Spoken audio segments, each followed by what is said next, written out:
President Bola Tinubu on Thursday in Abuja urged African leaders to take tough decisions to make the continent a better place.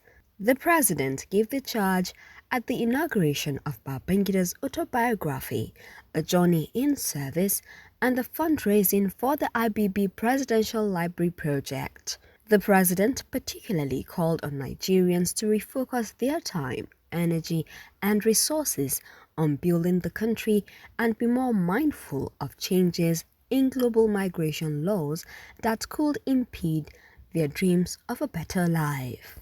The contradiction that we are seeing now all over, what is it telling us?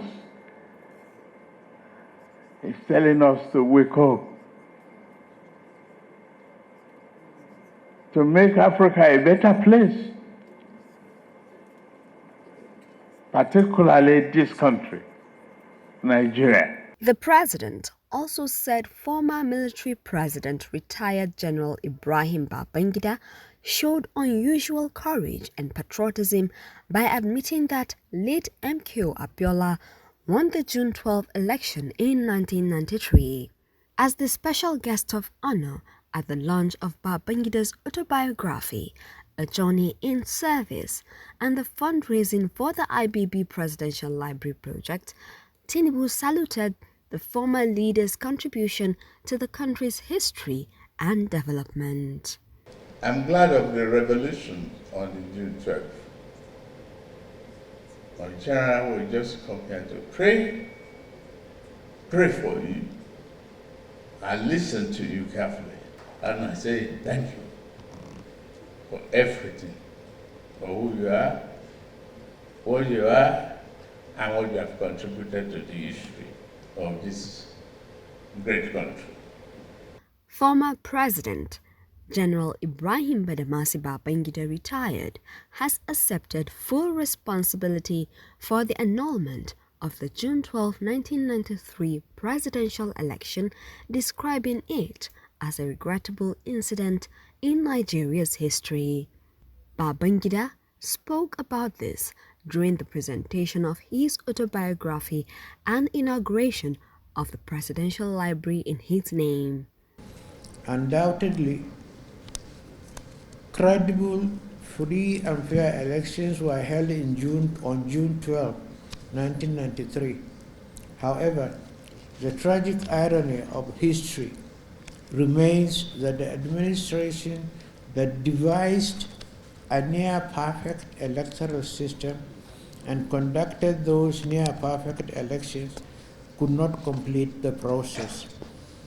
That accident of history is most regrettable. The nation is entitled to expect my impression of regret.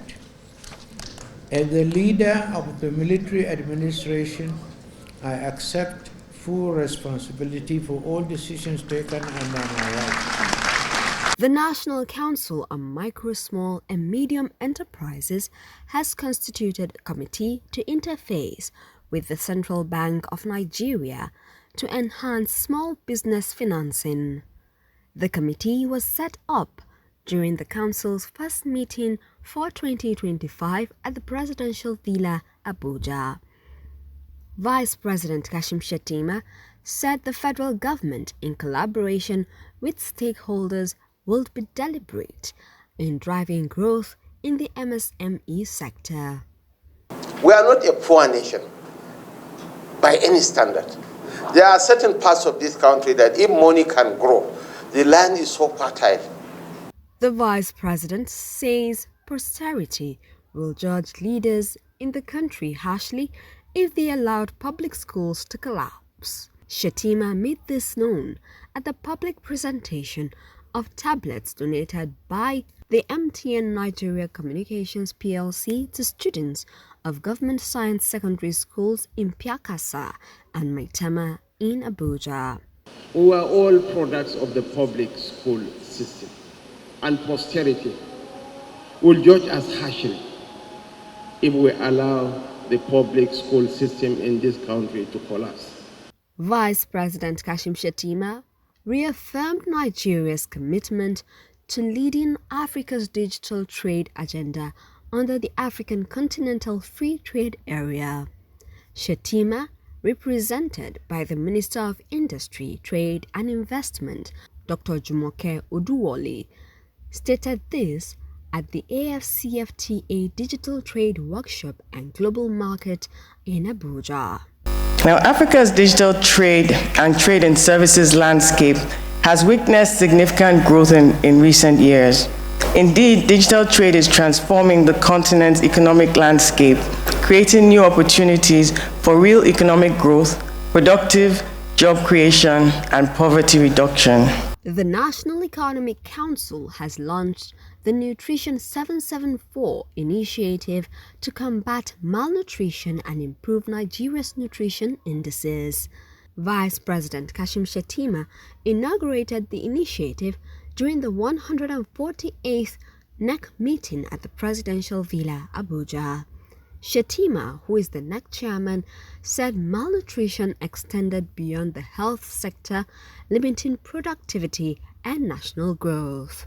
The federal government has pledged to provide single-digit loans to farmers as part of its intervention programs to protect local producers and reduce production costs.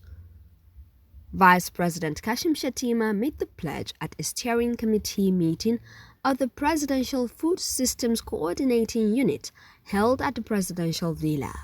The Vice President has implored governors of the 36 states of the Federation to deepen implementation of human capital development programs in their respective states. Shettima made the call during a meeting of the Steering Committee of the Human Capital Development Program at the Presidential Villa, Abuja. Our mission today is a reminder of our collective commitment to the Human Capital Development Program and to ensure that HCD 2.0 becomes not just an ambition, but a living, breathing transformation in the lives of Nigerians.